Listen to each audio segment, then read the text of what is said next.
December 15, 2022, Washington, D.C. awakens to news that would change the nation forever. Breaking news. In an unprecedented series of events, multiple wives of high-ranking government officials have been found deceased in what authorities are calling coordinated suicides. 21 women, all connected to the highest offices of American government, all gone within 48 hours. The question that echoed through the halls of power: why? The answer would reveal a story of betrayal that reached into the very heart of American democracy. A story that began 3 years earlier with one man, Elijah Montgomery Stone.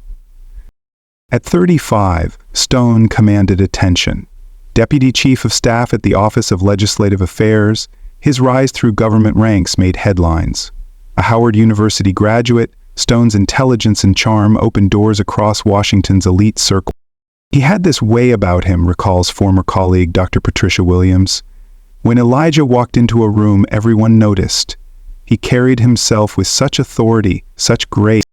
But Stone's carefully constructed world of power and influence concealed something deadly.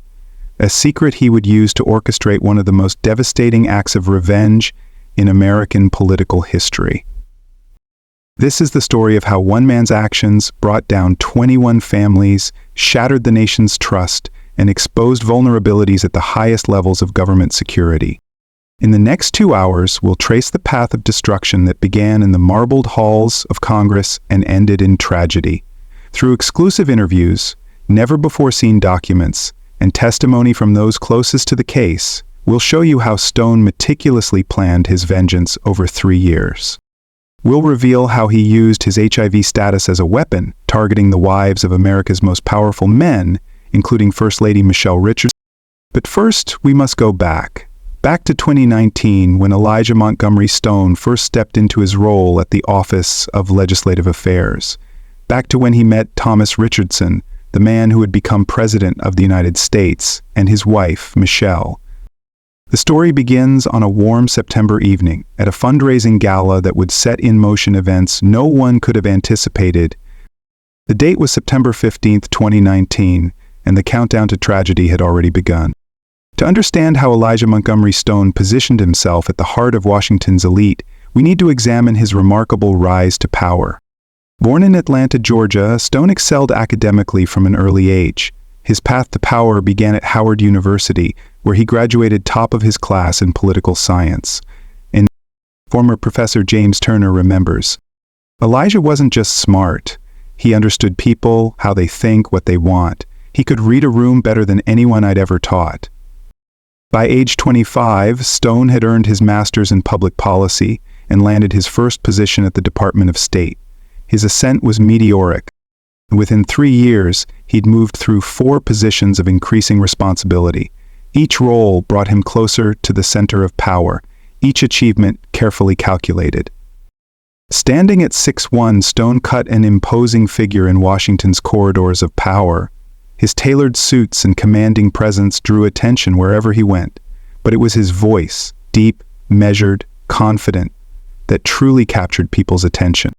Former White House Communications Director Sarah Martinez had this way of making you feel like you were the only person in the room. When he spoke, people listened. When he smiled, well, people just trusted him instantly. By 2018, Stone had built an impeccable reputation. His policy proposals on healthcare reform caught the eye of senior officials. His work ethic became legendary, first to arrive, last to leave. But there was another side to Stone, a side his colleagues never saw. Each evening he would return to his Georgetown townhouse alone. No family photos adorned his walls, no personal mementos, just carefully selected art pieces and modern furniture that created an image of success. His personal life remained a mystery to even his closest colleagues. When asked about relationships, he would smile and change the subject. Everyone assumed he was too focused on his career for romance. They were wrong. Records would later show that during these years, Stone maintained multiple private residences across D.C. under different names, each apartment a stage for what was to come. As Stone climbed higher in government ranks, as more doors opened, as more trust was placed in him, No one questioned the perfect image he presented. No one looked deeper. No one knew that every handshake, every smile, every achievement was part of a carefully orchestrated plan. A plan that would soon shatter the very foundations of Washington's political elite. September 2019, the Congressional Black Caucus Foundation's annual legislative conference, the event that would change everything. Michelle Richardson, not yet First Lady, attended without her husband Thomas. As a prominent civil rights attorney, she commanded her own respect in Washington circles. That evening, she found herself in conversation with the rising star of legislative affairs, former event coordinator Regina Taylor. Different voice. I remember that night clearly. Michelle was by the south windows discussing education reform. Stone approached with such confidence, such ease. Within minutes, they were deep in conversation. What began as policy discussion evolved into regular meetings. Stone and Michelle Richardson shared similar views on healthcare reform, a passion that would provide countless opportunities for interaction. Security logs show their first private meeting occurred at a small cafe near DuPont Circle. 2 hours of discussion about healthcare initiatives. By December, these meetings happened weekly. Former security detail member Marcus Johnson. Mrs. Richardson would often stay late at Stone's office, reviewing policy proposals. Nothing seemed unusual. They were both respected professionals. But Stone had already set his sights beyond Michelle Richardson. Each week brought new social gatherings, new connections. Senator William Hayes's wife, Angela, met Stone at a fundraiser in October. Senator James Cooper's wife, Denise, at a Christmas charity gala. Senator Michael Thompson's wife, Vanessa, during a New Year's celebration. By early 2020, Stone had established connections with over a dozen senators' wives. Each relationship appeared professional on the surface. Each woman believed she held a special connection with him. Former Senate aide Anonymous knew exactly what each woman needed. For some it was intellectual stimulation, for others emotional support. He studied them, learned their vulnerability. Stone's method was precise. He maintained detailed records of every interaction, every preference, every secret shared. Pages of notes would later be discovered, revealing his calculated approach. Michelle prefers Earl Grey tea, discusses her loneliness when Thomas travels. Angela Hayes collects rare books. Denise Cooper dreams of opening an art gallery. Each piece of information a key to their trust. As winter turned to spring, Stone's network grew. Private dinners, secret meetings, late-night phone calls, each relationship overlapping, yet none of the women knew about the others. Text messages recovered from Stone's devices reveal the extent of his manipulation. "You're the only one who truly understands me. I've never felt this connection with anyone. We need to be careful, but I can't stay away." By summer 2020, Stone had orchestrated a complex web of relationships with 21 women. Each believed their connection was unique. Each trusted him completely. Former FBI behavioral analyst Dr. Marcus Williams. The level of psychological manipulation was extraordinary. Stone created separate personas for each relationship. He remembered every detail, never mixed up stories. This wasn't just seduction, it was psychological warfare. But while these relationships flourished, something inside Stone was changing. A visit to his doctor would reveal news that would transform his elaborate web of affairs into something far more deadly. The date was July 15, 2020, and with one blood test, Elijah Montgomery Stone's plan took a turn that would shake the nation's capital to its core. July 15, 2020, George Washington University Hospital, a routine physical examination changed everything. Dr. Sarah Chen, voice altered for privacy. When I delivered the HIV diagnosis, Mr. Stone showed no reaction, no shock, no anger, no questions. He just sat there, staring at the wall, completely still. But Stone's stillness masked a turning point. Security cameras from the hospital parking lot captured him sitting in his car for 3 hours after receiving the news. The next morning, Stone called in sick, his first absence in 4 years. His cell phone records show he made no calls that day, but his computer told a different story. FBI digital forensics expert James Turner. His search history revealed hours of research, about HIV transmission rates, infection windows, and medication interference. He was methodically studying the virus not as a patient, but as someone planning to use it. A journal entry from that evening reveals his state of mind. They trust me completely. They've given themselves to me. Now I'll give them something in return, something permanent, something that will echo through the halls of power long after I'm gone. Over the next week, Stone created detailed spreadsheets, tracking his encounters, calculating transmission probabilities, planning future meetings. He canceled his HIV medication prescription, never picked it up. Instead, he documented each physical encounter with scientific precision. Michelle, completed. Angela, completed. Denise, scheduled for next week. The dominoes are set. When they fall, they'll fall together. Stone's plan extended beyond mere transmission. He kept evidence, photographs, videos, medical records, everything needed to prove his actions were deliberate. For the next 2 years, he would continue his campaign of calculated destruction. 21 women, 21 families, one man's revenge against the political establishment that he believed had taken everything from him. October 12, 2022, Michelle Richardson's annual physical revealed unexpected news. The First Lady of the United States was HIV positive. White House physician Dr. Marcus Wesley, Mrs. Richardson requested absolute privacy. But within days, a pattern emerged that couldn't be ignored. 2 days later, Angela Hayes, wife of Senator Hayes, received the same diagnosis. Within a week, 3 more senators' wives tested positive. DCC investigator Dr. Rachel Thomas. The calls kept coming, each case connected to Washington's political circles. Each victim, a prominent figure's wife. This wasn't coincidence. By October 20th, 15 cases had been identified. All women moved in the same social circles. All had access to the highest levels of government.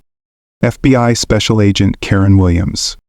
We began mapping connections. The pattern was clear. Every woman had regular contact with the Office of Legislative Affairs. One name kept appearing in their schedules: Elijah Montgomery Stone. Security footage, phone records, and email exchanges painted a picture. Stone had methodically maintained relationships with each woman, but it was his own medical records that provided the final proof. The evidence was overwhelming. Stone had known his status for over 2 years. He had deliberately infected 21 women, including the First Lady of the United States. On October 25, 2022, as federal agents prepared to make an arrest, the first suicide note was discovered. October 25, 2022, 12:01 a.m., Angela Hayes was found in her Georgetown home. A handwritten letter beside her revealed everything. Her Detective Michael Robinson. The letter detailed her relationship with Stone. She named others. We immediately dispatched welfare checks to every address. But they were too late. By dawn, 3 more bodies were discovered. Each woman had left similar letters exposing the full scope of Stone's actions. Breaking news. Multiple deaths reported. Government officials' wives. HIV scandal rocks Washington. Narrator. The Capitol descended into chaos. Emergency sessions were called. The president went into seclusion with his wife. 20 senators faced personal devastation while trying to maintain government function. Former Chief of Staff David Anderson. The government nearly shut down. No one could focus. These weren't just political figures. These were people's wives, mothers, daughters. Within 48 hours, 17 women had taken their lives. The remaining 4 were under medical supervision. Dr. James Wilson, Georgetown University Hospital. The psychological trauma was devastating. These women faced not just their diagnosis, but public exposure, shame, and betrayal all at once. Children lost mothers, husbands became widowers, families shattered in the wake of one man's revenge. At the National Cathedral, 21 roses were laid, 21 families mourned, 21 lives ended because of one man's calculated plan. Outside the Capitol, thousands gathered in vigil. Their candles illuminated the darkness that had fallen over Washington. Senator Thompson, who lost his wife Vanessa, we thought we knew him, we trusted him. He sat at our dinner tables, attended our children's graduations. How do you recover from such betrayal? The nation watched as the most powerful men in America faced an unprecedented personal tragedy. The media coverage was relentless, yet respectful. The magnitude of the tragedy transcended political divisions. In the end, 21 families were left to rebuild their lives, 21 futures erased, 21 stories ended too soon. But as the nation grieved, questions emerged. How had Stone managed to orchestrate such devastation? What systems had failed? And most importantly, could it happen again? Prague 26, 2022. As the nation mourned, law enforcement launched the largest investigation in D.C. Metropolitan Police history. FBI Special Agent Marcus Thompson. We entered Stone's Georgetown residence at 6 a.m. What we found was beyond anything we'd expected. The townhouse appeared normal at first glance, but behind a hidden panel in his home office, investigators discovered a carefully organized archive. Lead Detective Sarah Anderson. Every shelf contained labeled folders, names, dates, locations, all meticulously documented. Stone hadn't just planned this, he'd created a record of his actions. The evidence was overwhelming. 21 journals, each dedicated to a different woman, photographs, medical reports, even strands of hair carefully preserved in labeled envelopes. Digital forensics expert James Chen. His computer contained thousands of files, email exchanges, text messages, location data. He'd backed everything up in triplicate. He wanted us to find it all. Stone's cell phone revealed more than 400 text messages, each conversation carefully crafted to maintain his web of relationships. From his digital calendar. 9 a.m., coffee with Michelle. Upian Art Gallery with Denise. 7 p.m., dinner meeting with Angela. Medical records prove Stone had received his diagnosis in July 2020. Prescription records showed he never filled his HIV medication. Dr. Rachel Williams, CDC investigation team. He kept copies of his blood work, monthly tests showing his viral load increasing. He was monitoring his condition to ensure transmission. Security footage from government buildings painted a picture of calculated precision. Stone maintained regular meetings with each woman, often in his office after hours. Building Security Chief Robert Jackson. Looking back at the footage, it's chilling. He'd greet each woman the same way, with the same smile, same gestures, like he was following a script. Witness testimonies from office staff revealed patterns no one had noticed before. Administrative Assistant Mary Johnson. It always booked these meetings around major policy discussions, made them look official. No one questioned it because everything appeared professional. But perhaps most disturbing were the personal notebooks, page after page of psychological observations about each woman. FBI behavioral analyst Dr. Kevin Martinez. He studied their vulnerabilities, their fears, their dreams. Each entry showed how he planned to use that information to maintain control. The evidence mounted day after day. Stone had created a documentation system so thorough it seemed designed to ensure his actions would never be forgotten.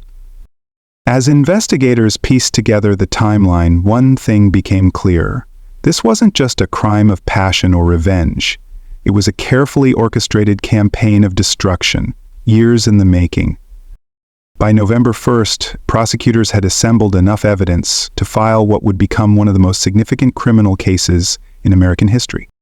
But Stone had one final surprise waiting, one last piece of evidence that would reveal the true motivation behind his actions. November 2nd, 2022, 5:30 a.m., FBI tactical teams surrounded Stone's Georgetown townhouse. FBI team leader Marcus Johnson. We expected resistance. Instead, he opened the door in a suit as if he'd been waiting for us. Stone's arrest made headlines across the globe. Breaking news. Elijah Stone arrested. A government official charged with multiple counts. Nation in shock as arrest made in HIV transmission case. U.S. Attorney General Michael Harris. Today we announce charges against Elijah Montgomery Stone, 21 counts of attempted murder, 21 counts of aggravated assault, and multiple counts of criminal transmission of HIV with intent. The political earthquake that followed shook Washington to its core. Congressional historian Dr. Patricia Moore. Never before had the government faced such a personal crisis. 20 senators directly affected, the president's wife targeted, the very fabric of political trust destroyed. Emergency legislation passed within weeks. New security protocols, mandatory background checks, medical screening for high-level officials. The trial began January 15, 2023. Stone remained silent throughout the proceedings, his expression unchanging as victim impact statements were read. Senator Thompson's daughter, Lisa: "My mother died believing she'd been chosen for love. Instead, she was selected for destruction. How do you sentence someone for stealing not just lives, but faith in humanity?" After 3 weeks of testimony, Stone finally spoke. Court transcript, January 31st, 2023. "I wanted them to experience what I experienced, the slow destruction of trust. The realization that everything they believed was a lie. I succeeded." The verdict came swiftly, guilty on all counts. Judge Maria Rodriguez: "In my 30 years on the bench, I have never encountered such calculated malice, such deliberate cruelty. The sentence, life imprisonment without possibility of parole, to be served in maximum security isolation." As Stone was led away, he turned to face the families one last time.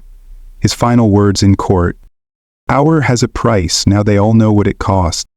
The political landscape of Washington would never be the same.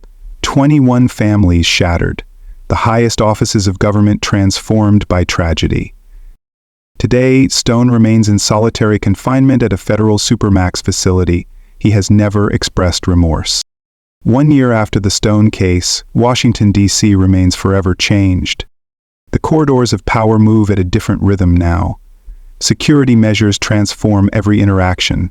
Trust, once freely given, comes wrapped in layers of protection. Former White House Chief of Staff David Anderson: "The Stone Protocol, that's what we call it now. Every staff member, every official undergoes extensive background checks, psychological evaluations, medical screenings. Nothing like this can ever happen again." The legislative impact reached far beyond Washington.